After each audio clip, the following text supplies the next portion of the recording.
The top stories. Protests are erupting across Israel as the Hostage and Missing Families Forum holds a day of demonstrations demanding the return of captives still held in Gaza. Images show major roads blocked, with rallies set to continue in cities nationwide throughout the day.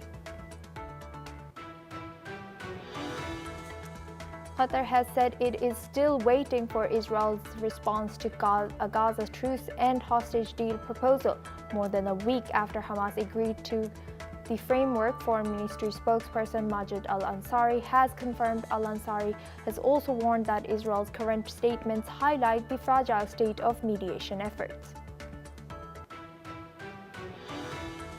A Sri Lankan court has granted bail to former President Ranil Wickremesinghe, who was arrested last week over allegations of misusing $55,000 in state funds. Three former presidents have condemned his jailing as a calculated assault on democracy, while Wickremesinghe's ICU admissions in Colombo sparked public outrage.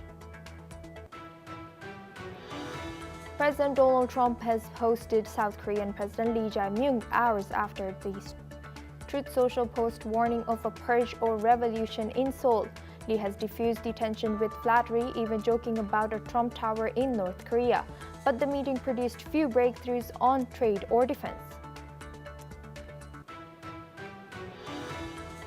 Nigel Farage's Reform UK party, now leading Britain's opinion polls, has announced a plan to repeal human rights laws and exit the European Convention on Human Rights to enable mass deportations of asylum seekers.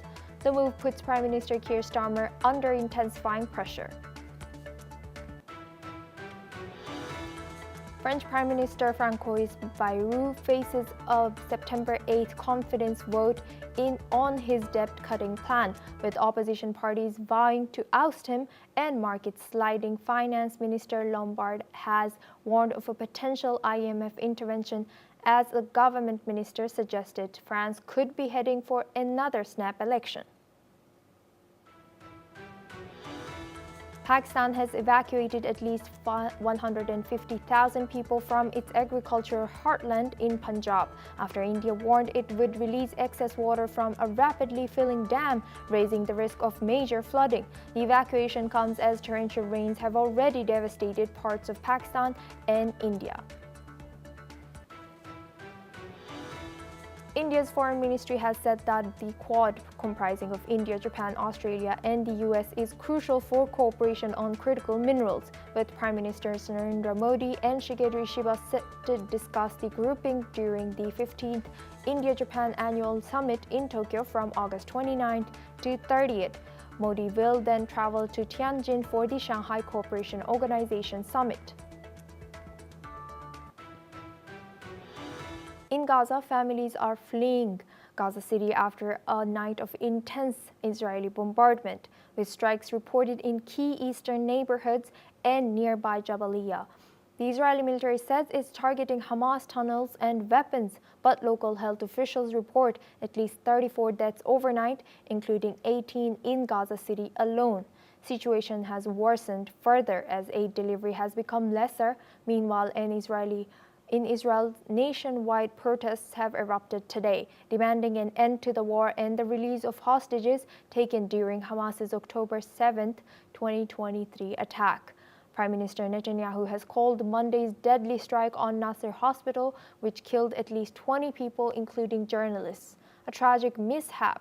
Protesters are calling it a war without a plan, as questions grow over how the conflict ends and who will govern Gaza once it's over. Now, for this discussion, we are joined by Ali Muhammad Abushbak. He's an independent Palestinian researcher, joins us live from Cairo. Thank you, Ali, for joining us again. Very good to have you. What do you think, what is left and for Netanyahu's government to achieve in Gaza still, and what strategic or political factors might be influencing Israel's hesitation to engage with the truce deal? Thank you, Osama, for having me. It's worth mentioning that yesterday night it was one of the strong and heaviest night for the Palestinians from Gaza, especially from northern part of Gaza. The Israeli bombardment focus on Al-Saftawi neighborhood in north-south Gaza Strip, as well as in Al-Karama neighborhood in West North Gaza Strip, also in Al-Sabra neighborhood in the central of Gaza City, as well as in Al-Tufah neighborhood in the central also of Gaza City, as some of footage and picture showing that Israel use Al-Furqan school as a site, as a militant site for their tank and for their military. So that's make the situation more complex and exacerbated. Benjamin Netanyahu today, also the foreign minister of Egypt, he released a statement that the ball is in the Benjamin's Netanyahu court. That means he must be accepted the deal after Hamas accept the mediator Egypt and Qatar. Up to now, there is no response from the Israeli side about with regard this deal. So that's making the situation more exacerbated and more complex and escalating the violence and escalating the human rights abuses, against the civilians in Gaza.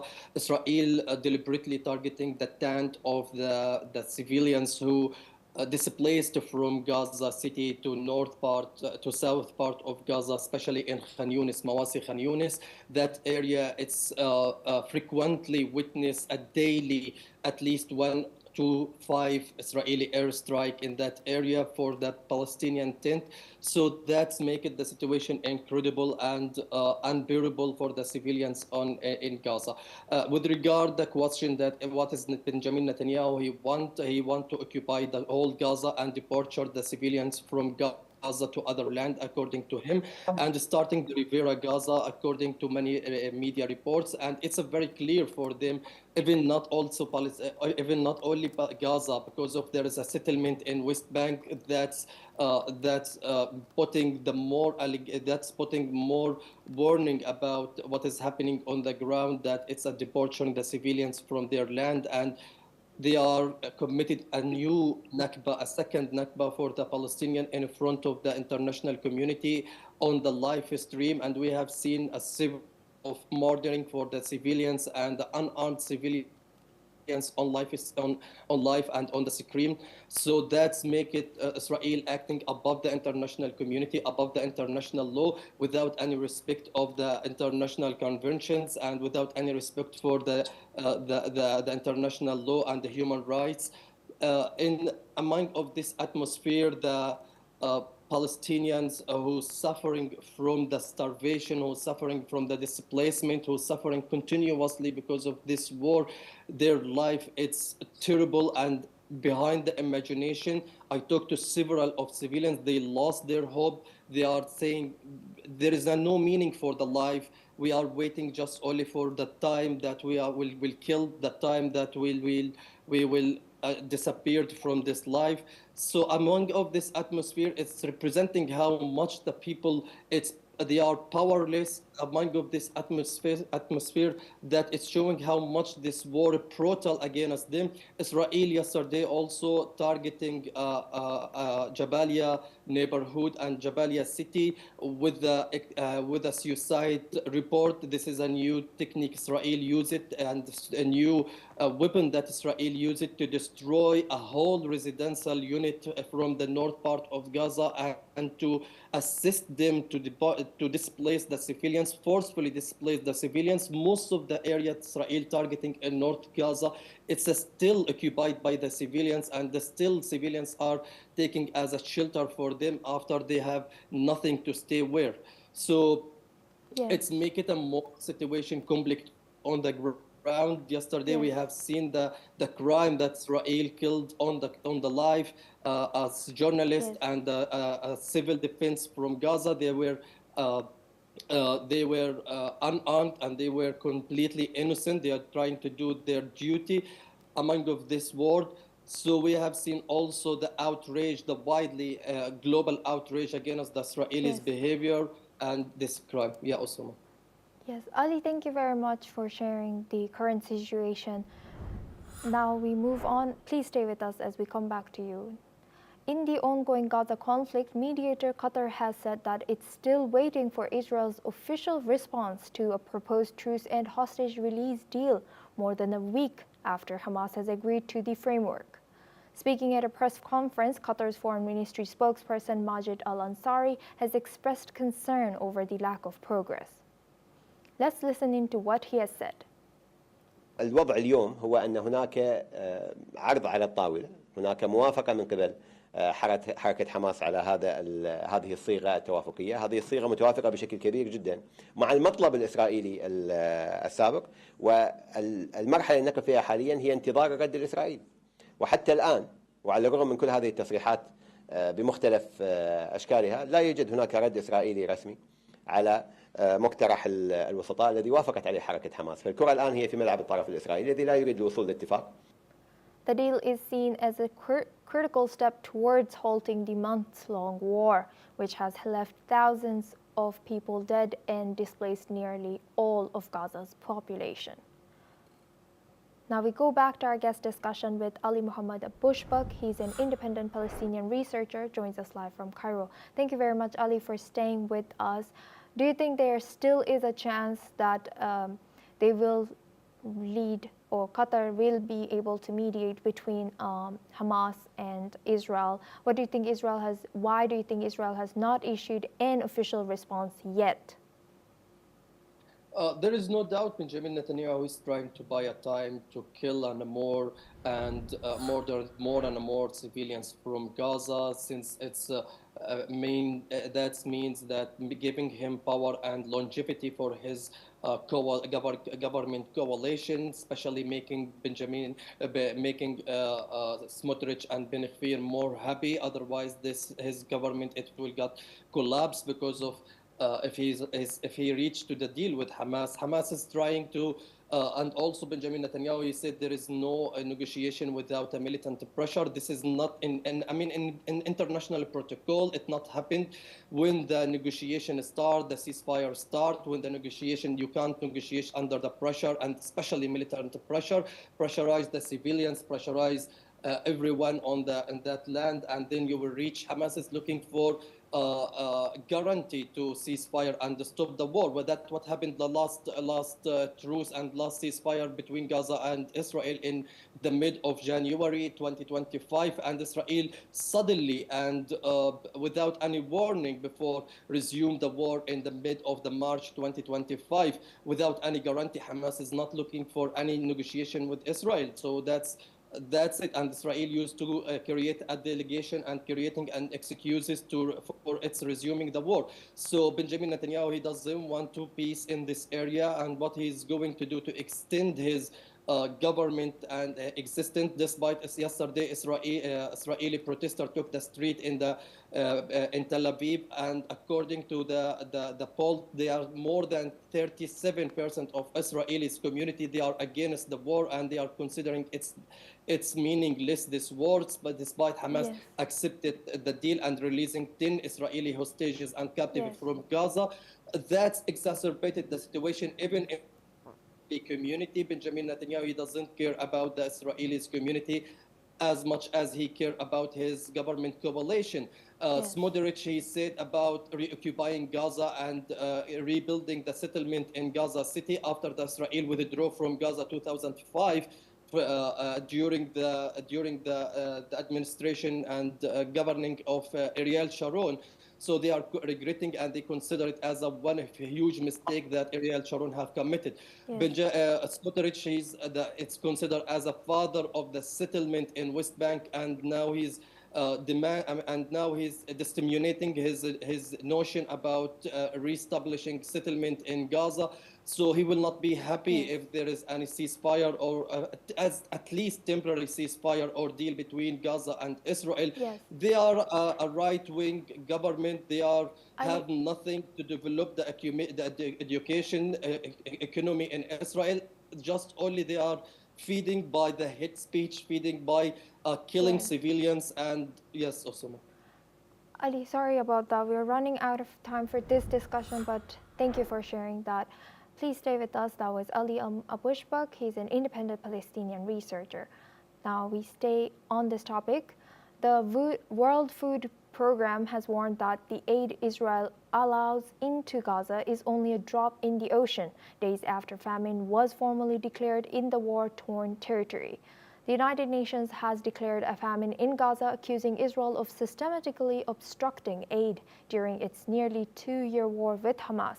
As per reports, the estimated famine is affecting 500,000 people in Gaza.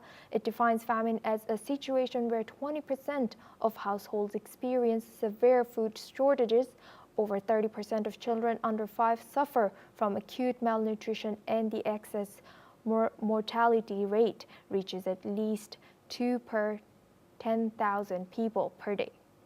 Let's hear what Carl Scow, Chief Operating Officer of the World Food Program, has said. What we have seen over the past, let's say, 2 weeks is there is a slight uptick in the volumes of assistance that we are able to bring in. I think we are averaging now maybe 100 trucks more or less per day. But obviously that's still a drop in the ocean when we're talking about assisting some 2.1 million people.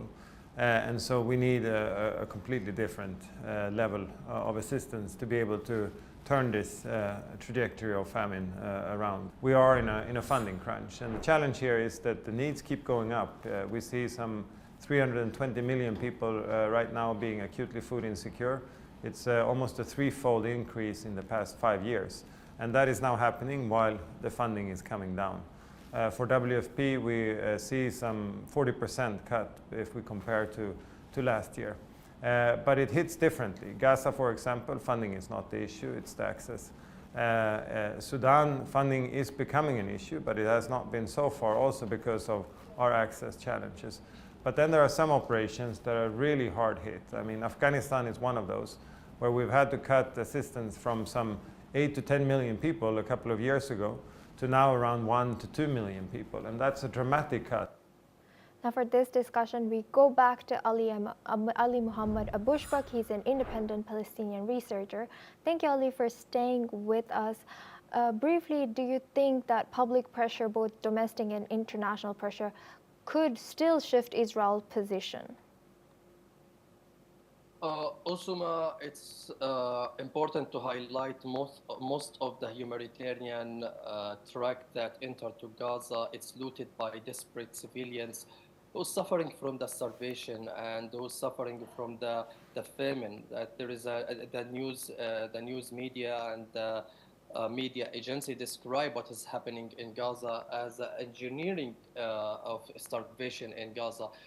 It's also worth mentioning that since 3 days, it's what's only entering to Gaza around 2,654 of the truck that entered Gaza. What Gaza needs a daily, it's needing more than 600 truck for to make the situation more stable. Among Gaza's need for 30 days, around 18,000 humanitarian aid and the truck to make the situation more balanced. What about the pressure? There is no one can control Israel. We have seen an international community condemning Israelis' war crime in Gaza. We have seen several of Western countries, they are frustrated of Israelis' behavior on the ground and the humiliating civilians. Israel doesn't care about the international community. It's acting above the law. It's acting above the convergence, international convergence, especially Geneva convergence. So that's making the situation more incredible. This is international community can't do anything. I talked to one of my Palestinian journalists yesterday, and he said, I'm regretting why I'm studying journalism, because I can't do anything. I can't stop what is happening on the ground. I can't stop the Israelis' invasion on the ground. I see my family starving and see my family continuously displaced from area to area, and I can't make the international community to move against the Israelis' behavior. So, whatever happened, it's until there is no imposing a sanction against Israel, Ali? Israel will still, Sorry, Ali, we are running out of discussion, but thank you very much for sharing the journalists' stories and real-time situation from Middle East. Thank you very much. That was Ali Muhammad Abushbak. He's an independent Palestinian researcher. Now, Now we move on to our next news. U.S. Special Envoy for Syria and Lebanon, Thomas Barak, has said that Lebanon will present a plan on August 31st to convince Hezbollah to disarm. Speaking after meeting Lebanese President in Beirut, Barak has added that Israel will submit a counter-proposal once it reviews Lebanon's plan. Barak has noted that the plan was not expected to involve military action and that the Lebanese army and government were focusing on ways to persuade Hezbollah to give up its weapons rather than go to war. This comes after Hezbollah Deputy Chief Naim Qassem warned last week that the Lebanese government against confronting the Iran-backed group, saying there would be no life in Lebanon if it did. Let's take a look at what the U.S. envoy has said. $1 billion a year, 22 years of efficacy, and you're in a swamp. They haven't fired a bullet. They haven't fired a shot. You're in a worse dilemma than you've ever been with Israel and Hezbollah. The Secretary of the United States position is we will extend for 1 year. That's our position today. Now for this discussion, we're joined by Rohan Gunaratna. He's an international affairs expert, joins us live from Singapore. Thank you very much, Rohan, for joining us again. Good to see you. Now, what role is U.S. playing in facilitating this disarmament dialogue, and what do you think? What is a strategic interest of U.S. here?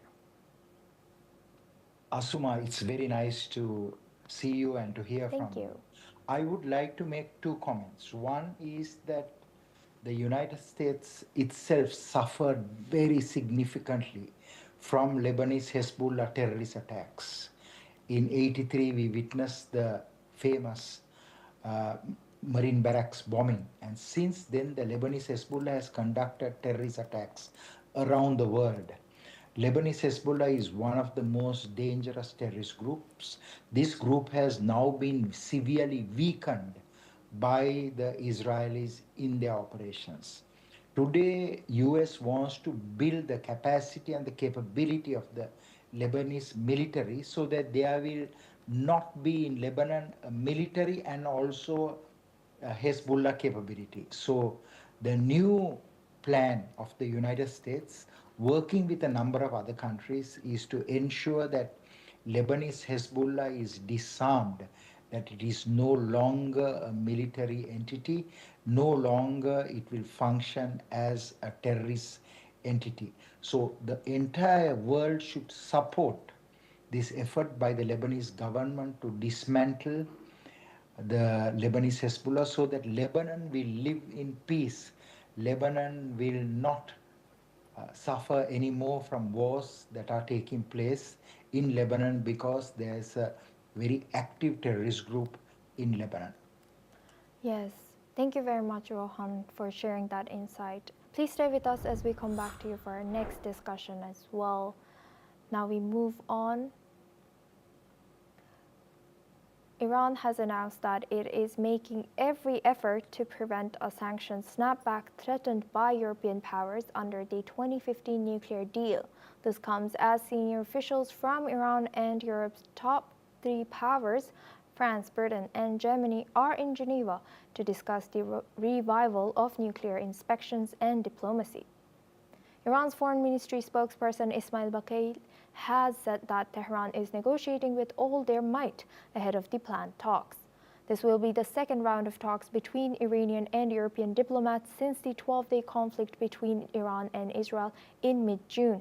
Let's listen into what the Iranian foreign ministry spokesperson has said.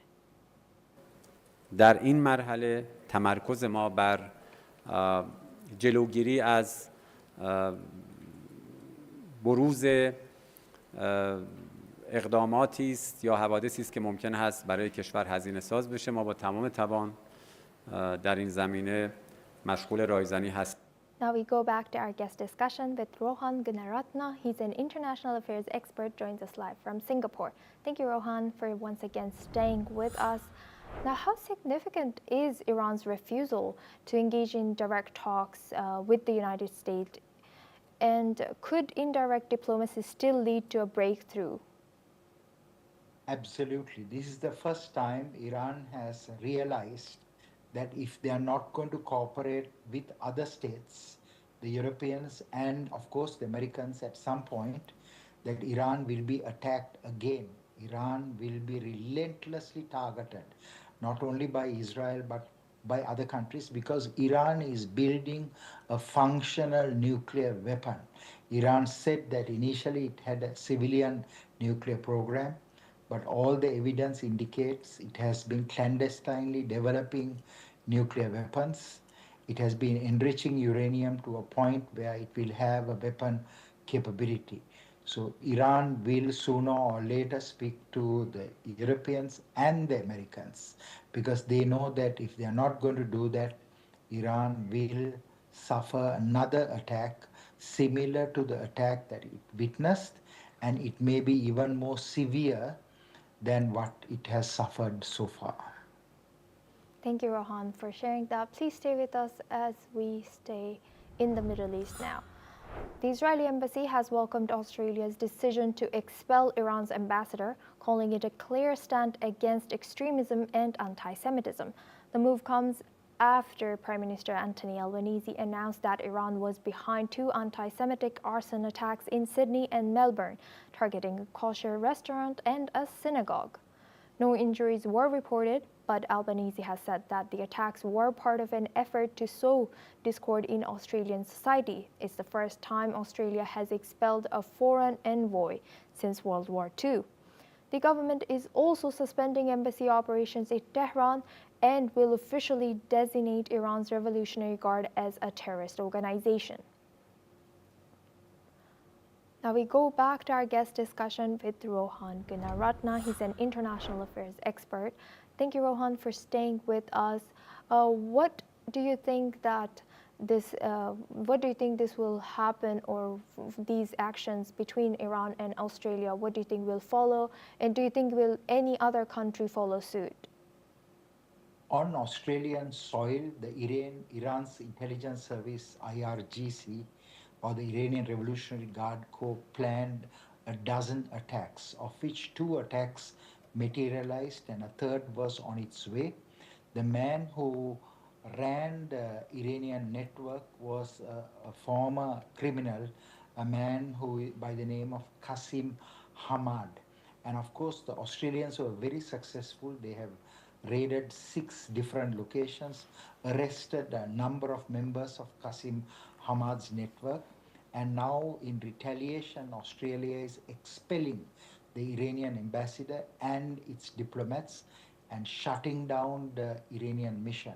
In return, Australia is recalling its diplomats back from Tehran to Australia. So many other countries will follow the steps that Australia has taken. One is the designation of Iran's Foreign Intelligence Service, IRGC Al-Quds, as a terrorist entity.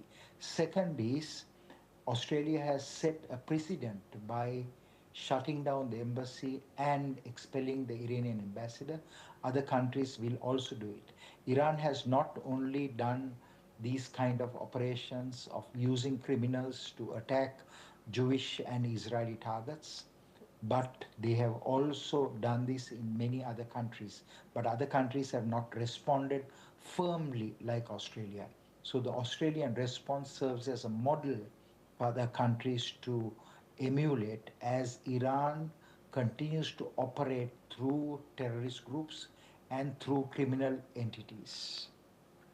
Yes, indeed. We'll be watching that closely. Thank you very much, Rohan Gunaratne, for joining us and sharing your insight throughout our news discussions. Thank you very much. Now we move on to Australia. Again, Australian police are still hunting a gunman who shot dead 2 officers and wounded another as they tried to serve a warrant for historical sex abuse allegations to a man at a rural property in the state of Victoria. In a statement on social media, Victoria Police said they were attending an active incident in the alpine town of Porpunka, about 300 kilometers off northeast of the city of Melbourne, and asked people to avoid the area. Police have not released details of the incident. According to reports, police visited the property to serve a warrant for historical sex abuse allegations when 2 officers were shot dead and another was wounded in an ambush attack. As per reports, heavily armed officers from the Special Operations Group were deployed to the scene, and the gunman was now on the run with several family members, including children. Reports say that police believe the shooter is a sovereign citizen who believes that the government is illegitimate. Australia's Prime Minister Anthony Albanese and Chief Commissioner of Victoria Police have issued statements on the shooting. Let's listen into what they have said. Firstly, can I say that there are reports from Victoria, from Paulpunga, about an active incident that has been underway there. There is grave concern for some of the police officers who are involved. Our thoughts are with the police for the work that they do each and every day. I can confirm, tragically, that 2 of our fine Victoria police officers today lost their lives in the line of duty. At about 10:30 a.m. today, a team of 10 staff went into an area near Bright to execute a search warrant. They were fired upon. The 2 deceased officers are still at the scene. A 3rd officer was seriously injured and is currently in surgery in hospital. Well, this is all we have time for. We will continue to bring